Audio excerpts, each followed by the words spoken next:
अगर ये दंगाई उत्तर प्रदेश में इस प्रकार से अत्याचार करते, अब तक मैं इनको लटका करके, उल्टा लटका करके ठीक कर देता।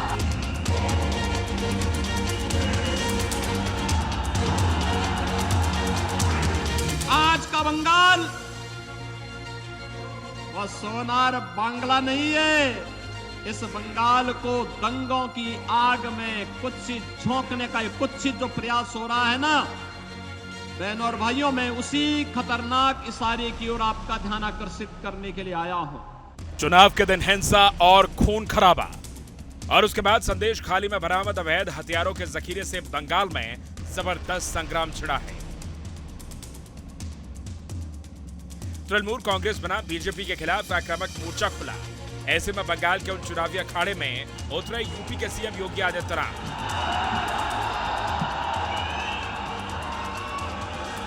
उन्होंने बहरामपुर टू बीरभूम तक टोन सेट कर दिया।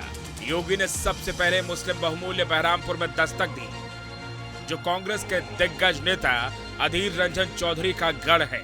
ऐसे में योगी के टारगेट पर कांग्रेस भी रही और तृणमूल कांग्रेस भी। आज बंगाल एक साजिश का शिकार हो चुका है। कांग्रेस हो या तृणमूल कांग्रेस, ये दोनों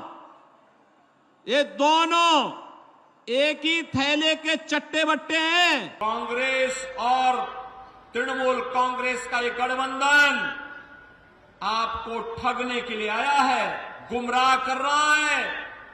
इनके द्वारा मुस्लिम आरक्षण की वकालत करना, धार्मिक आधार पर, मजहबी आधार पर एक बार फिर से भारत के विभाजन की आधारशिला को सुदृढ़ करने जैसा है और हमें किसी भी स्थिति में भारत का फिर दूसरा विभाजन नहीं होने देना है। तीसरे चरण के तूफानी अभियान में योगी की दस्तक ने बीजेपी का मोमेंटम बना दिया। संदेश खाली का मुद्दा भी उठाया, अवैध हथियारों पर घेरा भी, साथ ही साथ हुंकार भरी कि जिस तरह राम भक्तों पर हमले हुए थे, अगर यूपी होता तो सबक सिखा देते।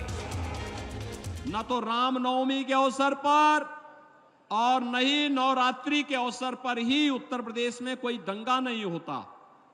आखिर बंगाल में रामनवमी के अवसर पर और बैसाखी के अवसर पर दंगे क्यों हुए, मैं बंगाल की सरकार से पूछना चाहता हूं। मैं यही पूछना चाहता हूं।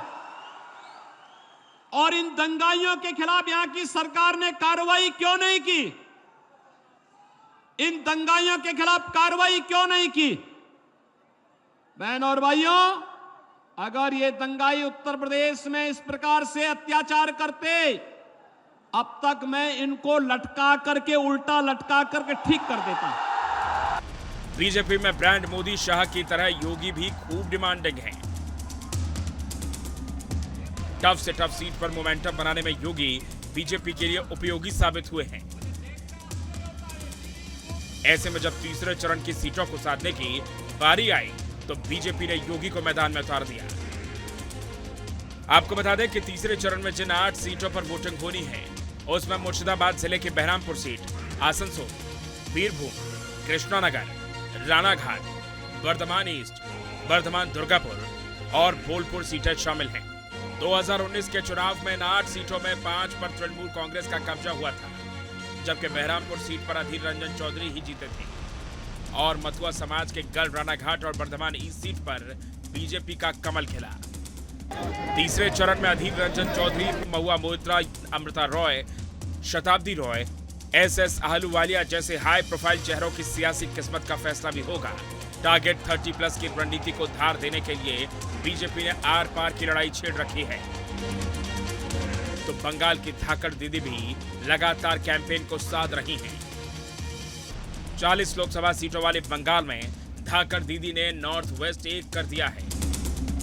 वो बिना रुके, बिना थके एक सीट की कमान संभाल रखी है। Team news nation.